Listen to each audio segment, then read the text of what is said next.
Shubhodayam, welcome to morning session. Gently kept your hands on your face for 10 seconds. 10, 9, 8, 7, 6, 5, 4, 3, 2, 1, 0. అరచేతులు చూస్తూ నెమ్మదిగా అక్కడ జరుద్దాం. 5, 4, 3, 2, 1, 0. ముందుగా మనందరికీ గురువుగారైన బ్రహ్మర్షి పితామహ పత్రిజీకి సహస్ర కోటి నమస్సుమాంజులు, సహస్ర కోటి కృతజ్ఞతలు అర్పించుకుంటూ సోల్ జర్నీ అనేటువంటి అద్భుతమైన ఆత్మ యొక్క అనుభవాలు, లైఫ్ ఆఫ్టర్ డెత్, మరణాంతరం ఏ లోకాలకు వెళ్తాము, అందులో ఇక్కడ ఉన్నట్టే మన మానసిక పరిస్థితులు అక్కడ కూడా అలానే ఉంటాయి, అభిరుచులు కూడా అలానే ఉంటాయి. అలా ఏ విధంగా పరిణతి అక్కడ చెందొచ్చు, అక్కడ నేర్చుకోవాల్సినవి కొత్తగా నేర్చుకునేవి ఏమైనా ఉంటాయా అనే విషయాలు ఈరోజు ఎపిసోడ్లో తెలుసుకుందాం.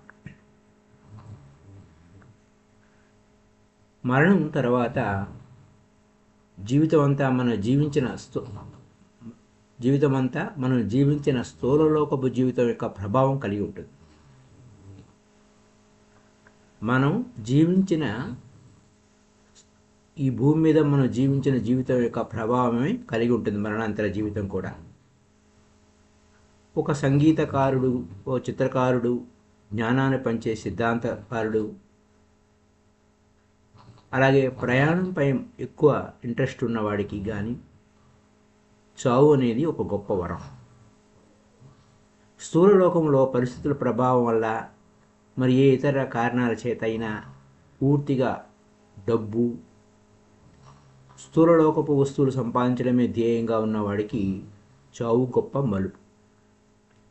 అంతవరకు లేని అవకాశం లభించిన తర్వాత నూతనంగా కళారంగం వైపు మరలవచ్చు.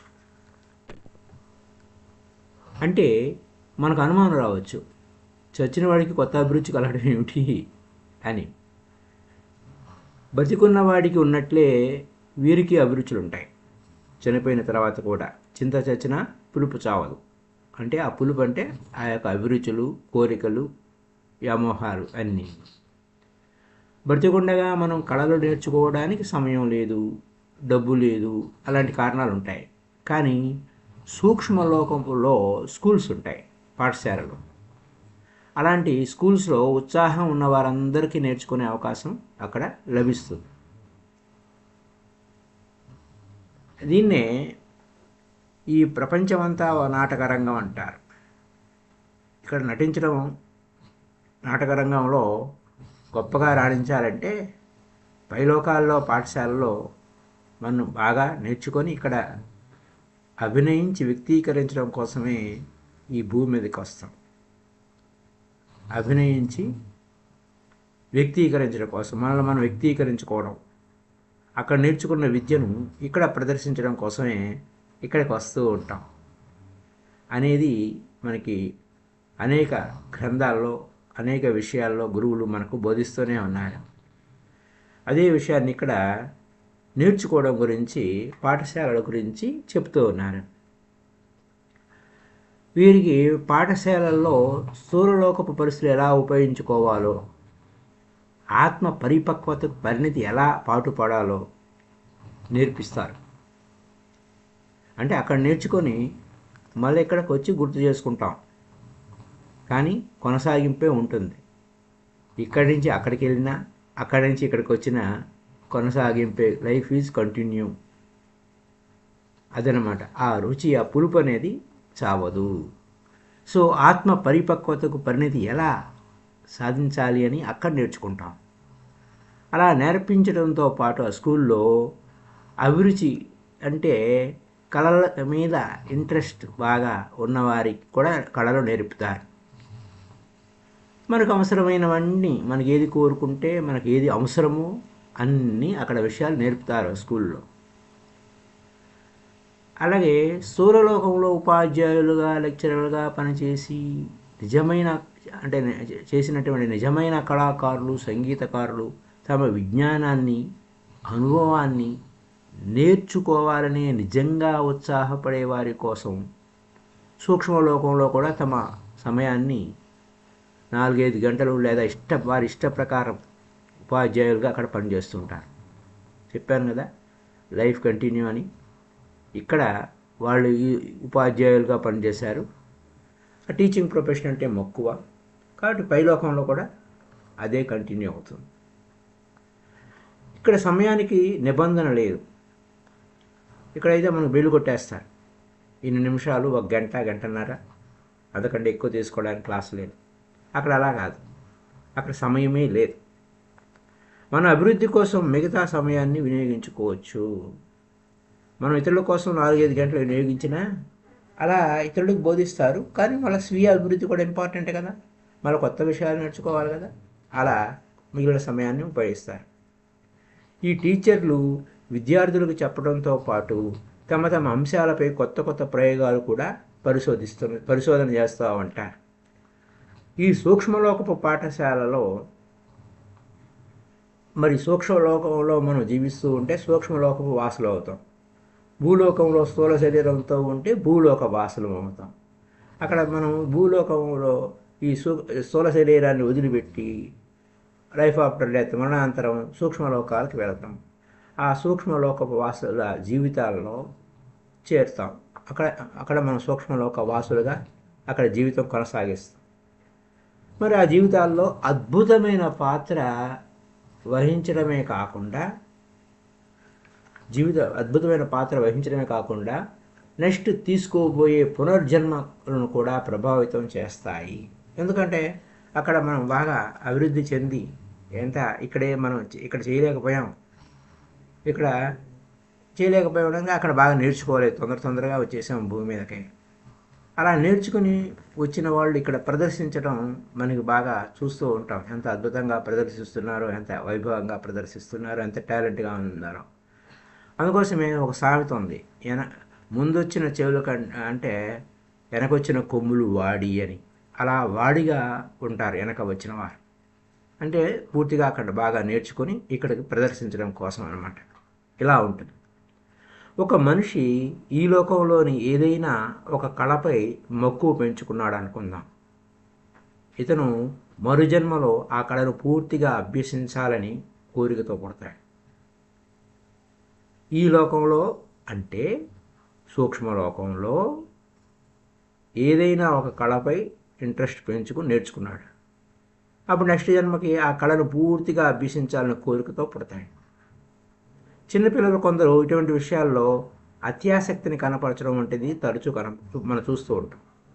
ఇటువంటి ఆసక్తి ఉన్న పిల్లలను మనం ప్రోత్సహించాలి. కానీ ప్రస్తుతపు తల్లిదండ్రులు ఈ ఆసక్తిని నీరు కారుస్తూ ఉంటారు. తాము నడిచిన విజయవంతమైన జీవిత విధానంలో నడవాలి, మేము ఈ లైఫ్లో ఈ విధంగా సక్సెస్ అయ్యాము, మీరు కూడా సక్సెస్ కావాలి అని వారి పిల్లలకి అదే విధంగా వాళ్ళు భావన చేసి అటువైపు ప్రోత్సహిస్తూ ఉంటారు. తమ విజయం వెనక తమ నిజమైన తెలివితేటలు ఉన్నాయని, ఇదంతా కష్టపడి సంపాదించుకున్నామని, కాబట్టి తమ పిల్లల పెంపక విధానమే సరైన విధంగా ఉందని ఆ పిల్లల తల్లిదండ్రులు స్థూలలోకంలో నమ్ముతూ ఉంటారు. ఇక్కడ జరిగేది ఏంటి? అక్కడ పైలోకంలో నేర్చుకొని ఇక్కడికి వచ్చారు. ఇక్కడికి వచ్చి వారి భావన మార్చాలని ప్రయత్నిస్తుంటారు. అదే పొరపాటు అంటున్నారు ఇక్కడ. పిల్లల్లోని ఈ ఆసక్తి అనేది న్యాచురల్గా ప్రకృతి సహజ సిద్ధమైందన్నమాట. గత స్థూలలోకపు నివాసాల్లో తమ జీవితాల్లో అతడు నేర్చుకున్న విద్యనే ఈ వర్తమాన జన్మలో కొనసాగించాలనుకున్నాడని తెలుసుకుంటే పిల్లల యొక్క ఆసక్తి నిరుత్సాహపరచకుండా ఉంటాం. అంటే ఏంటి, గత జన్మలో మనకు కొంత ఆసక్తి ఉంది, మళ్ళీ సూక్ష్మలోకాల్లో కొంత నేర్చుకుని వచ్చాము, మళ్ళీ ఇక్కడ కొనసాగించాలి, కానీ వీరికి అది తెలియదు. ఈ విధంగా ఉంటే చనిపోయిన తర్వాత సూక్ష్మలోకంలో కూడా మన కాలంతో పాటు పరిగెడుతూ మన భవిష్యత్తులో సంతోషంగాను పూర్తి అర్థవంతంగాను గడపగలుగుతాం. ఎట్లా? నిరుత్సాహపరచకుండా ఉండటం వలన. తల్లిదండ్రులు పిల్లల యొక్క ఆసక్తులను నిరుత్సాహపరచకుండా ఉంటే మళ్ళీ చనిపోయిన తర్వాత సూక్ష్మలోకాల్లో ఇంకా మరింత పరిణతి చెంది మళ్ళీ భూమి మీదకి రాగలుగుతాం. అలాగే కళలపై అనాసక్తి ఉన్నవారికి సూక్ష్మలోకంలో ఈ పాఠశాలకు మొదట్లో ఎంతగా కనిపిస్తాయి, ఏంటిది వీళ్ళు ఎలా ఉన్నాయి ఈ పాఠశాలలు అని. వారికి తాము సూక్ష్మలోకంలో ఉన్నామని తెలుసుకున్న వెంటనే, అంటే విచిత్రం ఏంటంటే ఈ పాయింట్ ఇక్కడ ఎందుకు చెప్తున్నారంటే ఇక్కడ మిస్ అయిన పాయింట్, మనిషి చనిపోయిన తర్వాత తాను చనిపోయాడనే సంగతి ఎవడికి తెలియదు. పక్కనోడి తెలుసు, కానీ తను చనిపోయాడనే సంగతి తెలియదు. అంచేత జీవితం అలాగే రోజువారీ జీవితం అలాగే కంటిన్యూ అవుతుంది, అదే అభిరుచులు అలాగే కంటిన్యూ అవుతూ ఉంటాయి. వారికి ఇంట్రెస్ట్ లేదు, దేని మీద ఇంట్రెస్ట్ లేదు.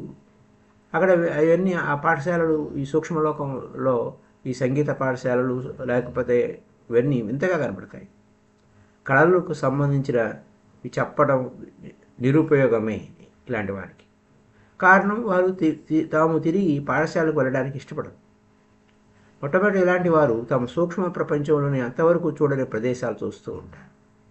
కావలసింది చేస్తూ సూర్యలోకంలో వీలు పడిన సంతోషాలను అనుభవిస్తూ ఉంటారు. అదే కదా లైఫ్ కంటిన్యూ అంటే, అది అక్కడ విషయం. అయితే తమ అభిరుచులకు సరిపోయే వారిని కూడగట్టుకొని ఇలాంటి వారంతా ఒక పార్టీలు, సినిమాలు, పిక్నిక్లు లాంటివి తిరుగుతూ తిరిగి విసుగు చెందుతూ ఉంటారు. ఆటలు ఆడతామంటే కాసేపు ఆడేసరికి విసుగు పుట్టేస్తుంది. కారణం మన ఆలోచన, మన ఆటలో విజయం సాధించాలనే ఆలోచన అంటే ఇప్పుడు విజయమే సాధిస్తూ ఉంటాం, అపజయాలు ఉండవు. ఒక 6 నెలల కాలంలోనే వారికి ఈ విషయాలు విసుగు కలిగిస్తాయి. విజ్ఞానం, కళలు, సేవా కార్యక్రమాల వైపు వారి దృష్టిని కేంద్రీకరింపజేస్తాయి. అంటే ఇది బోరు కొట్టింది, ఇంకా ఆల్టర్నేట్ ఏది కావాలంటే కొత్త విషయాలు నేర్చుకుందాము, ఇంకేవో నేర్చుకుందామని అప్పటికి కానీ ఆ టైం వేస్ట్ అవుతుంది అన్నమాట.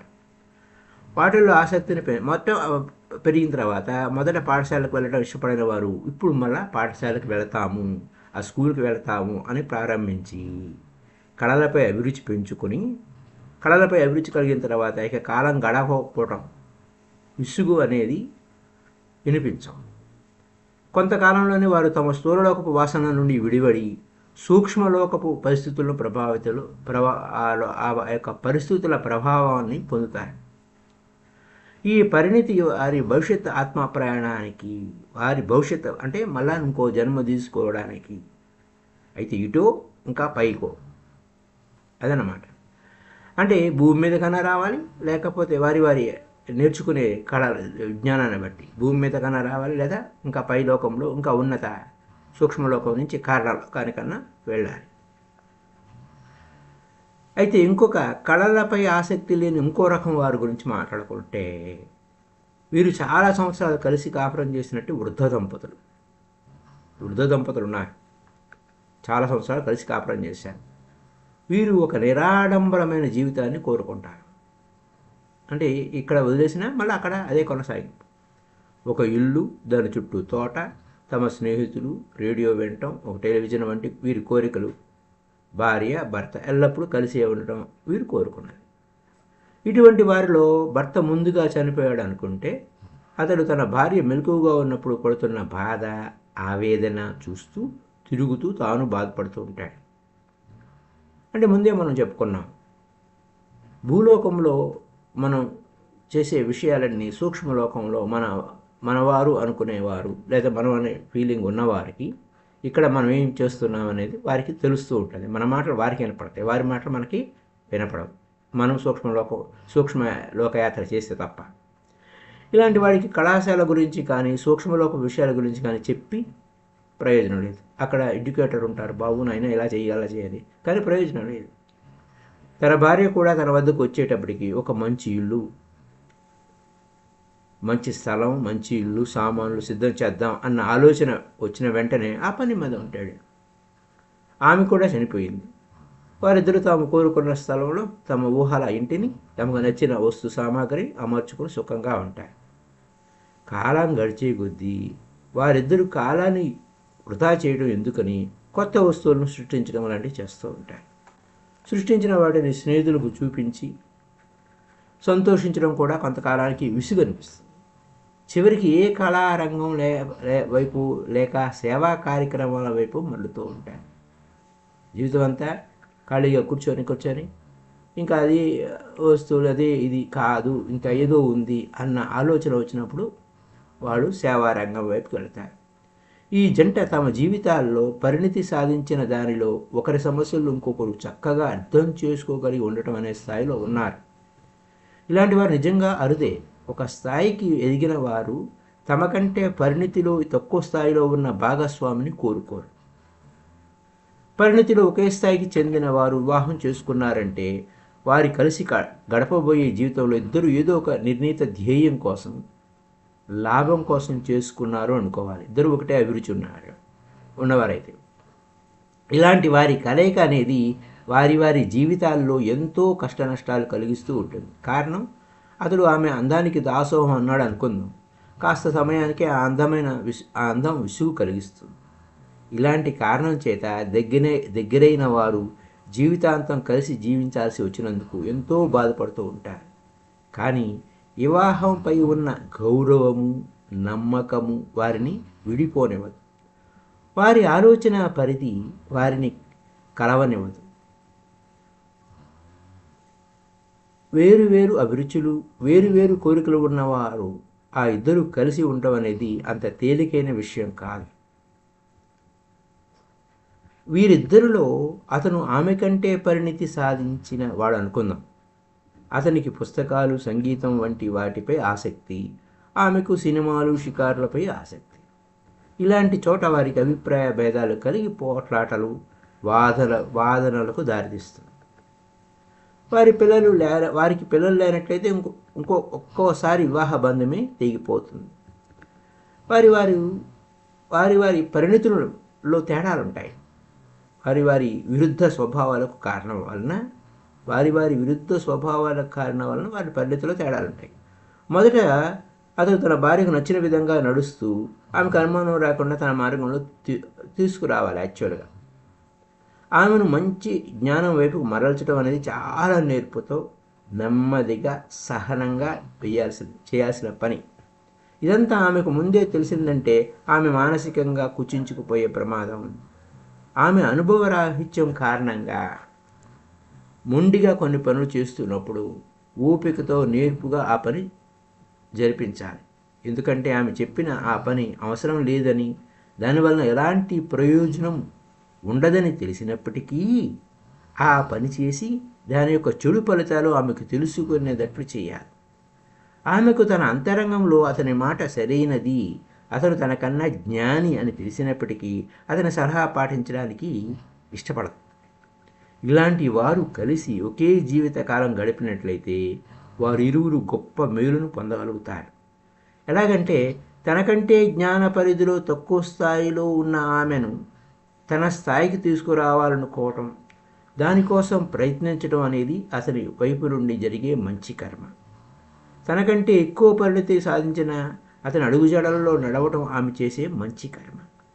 అతనితో కలిసి ఉండి సహనము, ఓర్పు లాంటి వాటితో తమ జ్ఞానాన్ని కూడా పొందగలుగుతుంది. తన సొంత అనుభవ దృష్టితో కాకుండా ఇతరుల దృష్టితో కూడా విషయాలను అర్థం చేసుకుంటుంది. మరణం తర్వాత ఇలాంటి వారు తిరిగి కలిసి జీవించడానికి ఇష్టపడరు. కారణం, అతను తనకన్నా జ్ఞాన పరిధిలో ఎక్కువ స్థాయిలో ఉన్న వారితోనే తన సమయం గడపడానికి ఇష్టపడతాడు. ఆమె కూడా అతనితో కలిసి జీవించినంత కాలం అతనికి సరిపోయేటట్లుగా ఆలోచించడానికి, చేయడానికి ఎంతో శ్రమపడి ఉంటుంది. కాబట్టి ఇప్పుడు ఆ కష్టాన్ని మర్చిపోవడం కోసం విశ్రాంతిగా, ఏకాంతంగా గడపాలనుకుంటుంది. కానీ కాస్త కాలం గడిచేసరికి విశ్రాంతి కూడా ఆమెకు విసుగుని కలిగిస్తుంది. స్థూలలోకంలో ఆమె భర్త ఆమె మనసులో నాటిన జ్ఞానమనే విత్తనాలు మొలకెత్తడం మొదలవుతాయి. స్థూలలోకపు కృత్రిమమైన ఆనందం శాశ్వతమైనది కాదని, దానికన్నా విలువైనది జ్ఞాన సముపార్జనే అని, ఆ కృత్రిమమైన ఆనందం కోసం తాను తన భర్తను కష్టపెట్టిన విషయం తప్పు అని తెలుసుకొని అప్పటి నుంచి నిజమైన జీవితం గడపడం మొదలుపెడుతుంది.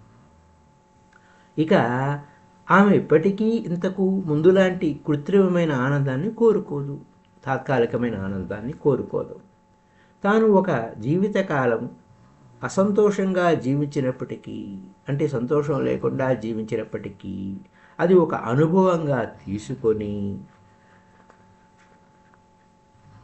సరికొత్త పాఠం నేర్చుకునేదానికి సంతోషపడుతుంది.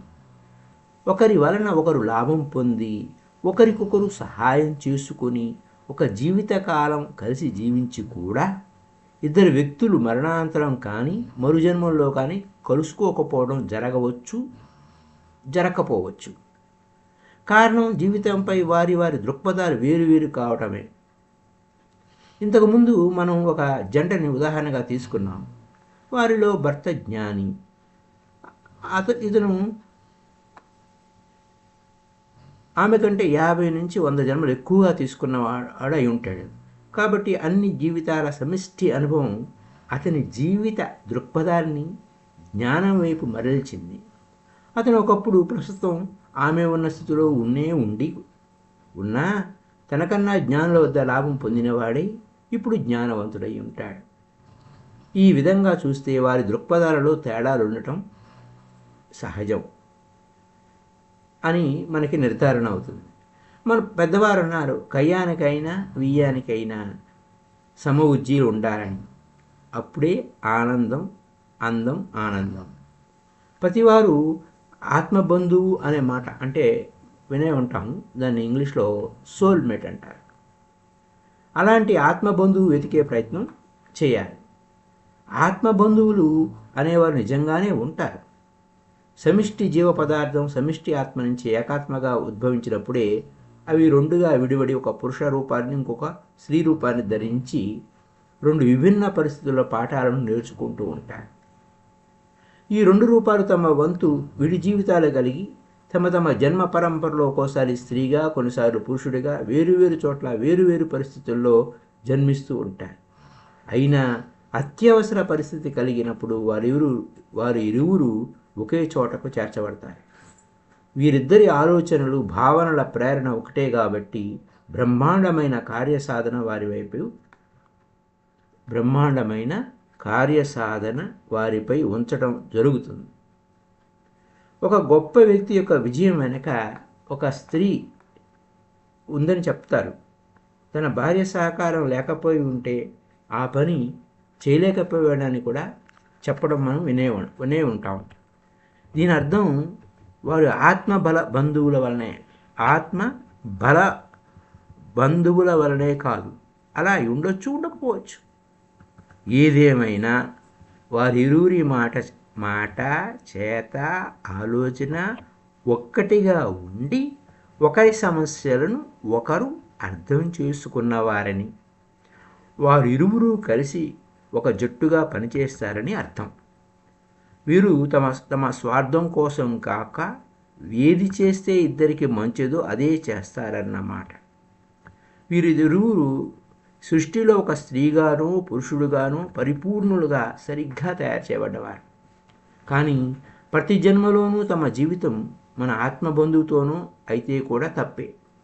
కారణం మనలో స్వార్థం పెరిగి ఇతరుల దృక్పథం నుంచి ఆలోచించడం మానేస్తాం. పైగా వ్యతిరేకమైన ఆలోచనలు కలిగిన వారిని అర్థం చేసుకోగలిగి ఉండటం, వారిని యాజమాన్యం చేయగల సామర్థ్యం కలిగి ఉండటం అనేది అలాంటి పరిస్థితుల్లో వీలు కాదు. మన జీవన పరిణామ క్రమంలో మనం వివిధ రకాలైన పరిస్థితులను ఎదుర్కోవాలి. అంటే విభిన్నమైన అభిప్రాయాలున్న వారితో జీవించటం అనేది చాలా అద్భుతమైన విషయం అన్నమాట.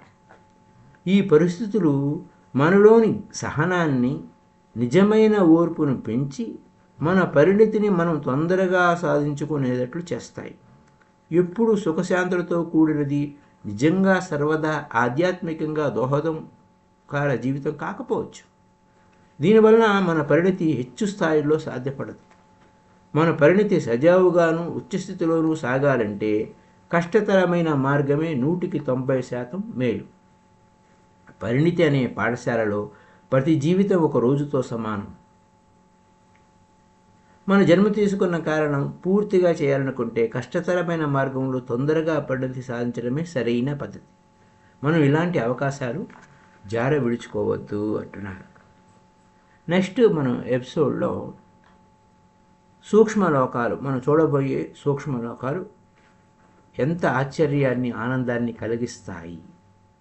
సూక్ష్మలోకాలు దర్శించాలని చేస్తున్న ప్రయత్నంలో మనం ఈ భూమి మీద ఉండి సూక్ష్మలోకాలు ఎలా